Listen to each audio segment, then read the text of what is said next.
Yun, isang magandang araw po sa ating lahat mga kabayan. Kumusta po kayo?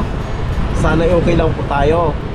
Ngayong araw mga kabayan ay nandito tayo ngayon sa aking maliit na tindahan. At ngayon ipapakita ko po sa inyo yung mga itinitinda ko pong mga tsinelas dito. Sa video po na ito ay ibabahagi ko po sa inyo kung magkano po ibinebenta yung mga itinitinda kong mga tsinelas dito, kung magkano po ang tubo ko dito sa mga paninda kong mga tsinelas. Yan, kaya sa mga gustong magsimula sa mga panindang mga tsinelas, panoorin po ninyo itong aking video at para magkaroon po kayo ng idea sa panindang tsinelas o sa sleeper business. Ayan, pero bago po ako magsimula, wag niyo po sana kalimutang mag-subscribe, J4 TV, paki-like at paki-share nyo na din para magkaroon din po ng idea yung ibang kababayan natin na gustong magnegosyo na katulad po natin. Mga tsinelas na ito ay may video po ako nung nakaraan.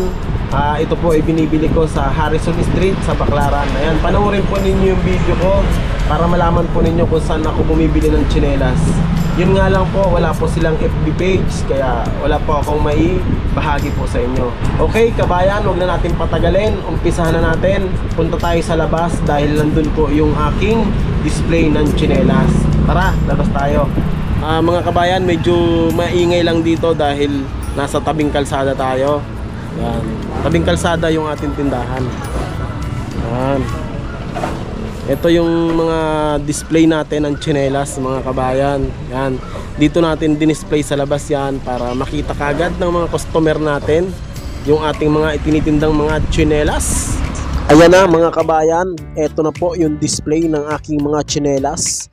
Dito ko po yan i-display sa labas ng aking tindahan para mabilis po mapili ng ating mga customer, ng ating mga suki. Yan, at meron din po tayong mga sale sa baba, nakabasket po yan.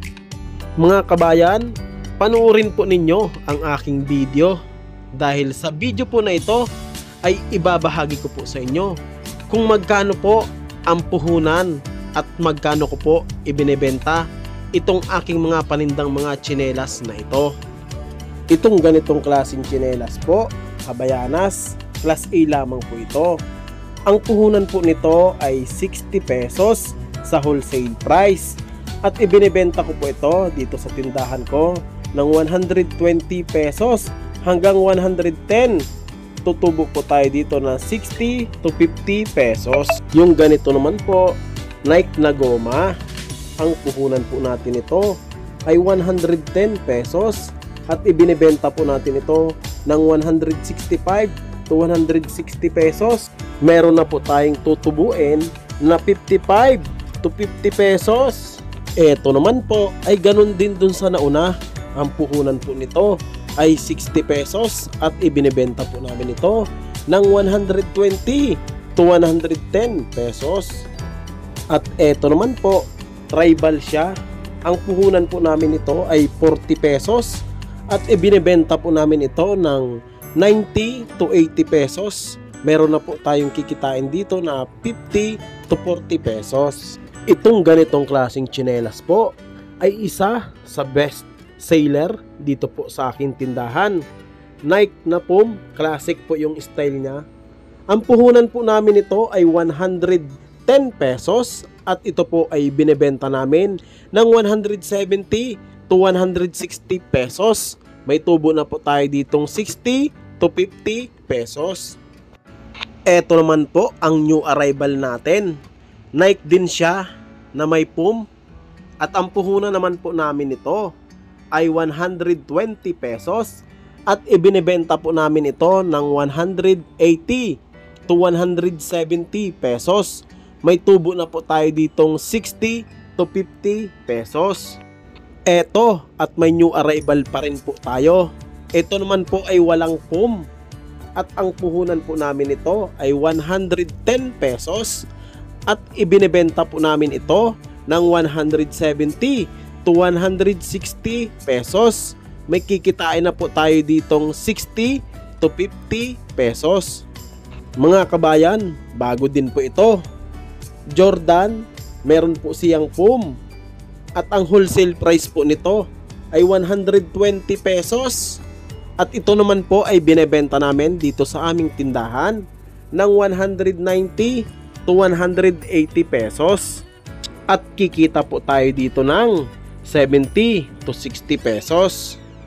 Ang isang ito naman po, Big Nike, meron din siyang foam. Ang wholesale price po nito ay 120 at ito po ay binebenta namin ng 190 to 180 pesos. Nike pa rin po ito. Ang pagkakaiba lamang po ay wala itong foam at ang wholesale price po nito ay 90 pesos at ito po ay binebenta namin ng 150 to 140 pesos. Dito naman po tayo sa tsinelas na pang babae. Ang puhunan po namin ito sa wholesale price ay 80 pesos at ito po ay binebenta namin ng 120 hanggang 110 pesos.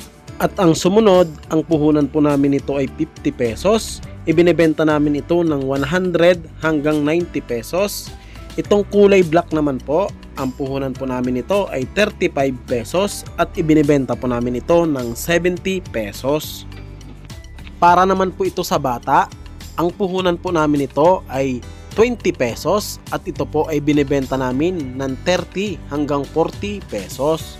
At eto naman, ang puhunan po namin ito ay 80 pesos at ibinebenta po namin ito ng 130 to 120 pesos. At dito naman po tayo sa mga pambata na tsinelas, mga pambabae na po ito. Ito naman pong kulay red na ito, ang puhunan po namin ito ay 75 pesos at ito po ay ibinebenta namin ng 120 hanggang 110 pesos.